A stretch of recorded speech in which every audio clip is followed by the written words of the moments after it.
This guy is the reason why Assembler Games right now is a hellhole. If you use the site often, you might notice that this is the same guy who got banned for the signature. And no, I'm not a triggered, salty person. What he said was a complete lie. Here's a little backstory on Assembler Games. Made 20 years ago, this site is great for things like beta, unreleased games, dev kits of other items, and to buy stuff. However, recently, due to a hack and more personal attacks to the owner, the original owner has stepped down from administrating. With this new administration, they have been improving the site's usability, but there's one problem, one huge problem. Admin. That's all his name is on there. We don't know who he is. He's kind of a ghost figure, you know, no personality. We don't know if this is a he or she. Could be an alien for all we know. The problem is that this guy is abusing his power on the site. Now, I'm not really happy about the new administration, and many aren't. I will say that I started off on the wrong foot on the site.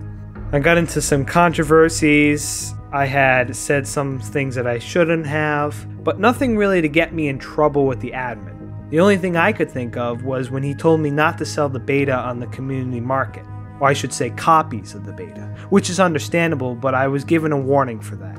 Other than that, I had no other issues with this admin or the new administration. I just didn't like him. So then I see a message from the admin, and it was about my signature.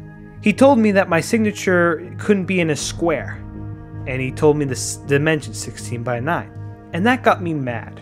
Why? I used this signature before, and I had no problems with it. But I think what he meant was that because it was a square, it wasn't centered, and I couldn't center it. Other sites I could. So I made one. The signature was exactly what he asked for. It was in a 16 by 9 format, and I did crop it so it would be much smaller. However, he didn't like the content, and I was banned for staff disrespect. And I understand that. This was pretty disrespectful. After my ban, he posted a new thread talking about the appropriate size for the signature. And when you look at the picture, it's not in a 16 by 9. I actually did it right what he said. He said 16 by 9. I did a picture in 16 by 9. However, what gets me mad is that he completely lied about it on the ban list. On the ban list, he stated that he wanted me to make my signature smaller, but then I made it bigger. No, that's not what you told me. To make it even worse, he calls it a 30-day ban and a final warning. Funny enough, I never got a warning for this. He just banned me instantly. And there's other cases like this. Now, just to let you know, some of these examples I'm not too sure on. However, looking at their posts made just before they were banned, I could get a better understanding of what had happened.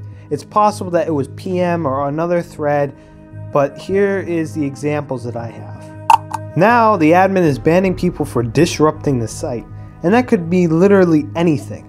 For example, Paul was banned for saying, "Be careful about voicing your opinion." Next was banned because he made fun of the ban list. And HBC was literally banned for saying Kev. This guy is out of control and he's using Assembler Games to take his rage out on people who don't really deserve it. Did I deserve it? Yeah, you could say so. But lying about it and banning people because they said something you didn't like is power abuse. I'm not demanding to be unbanned, but I am demanding that this admin be removed for power abuse and user disrespect.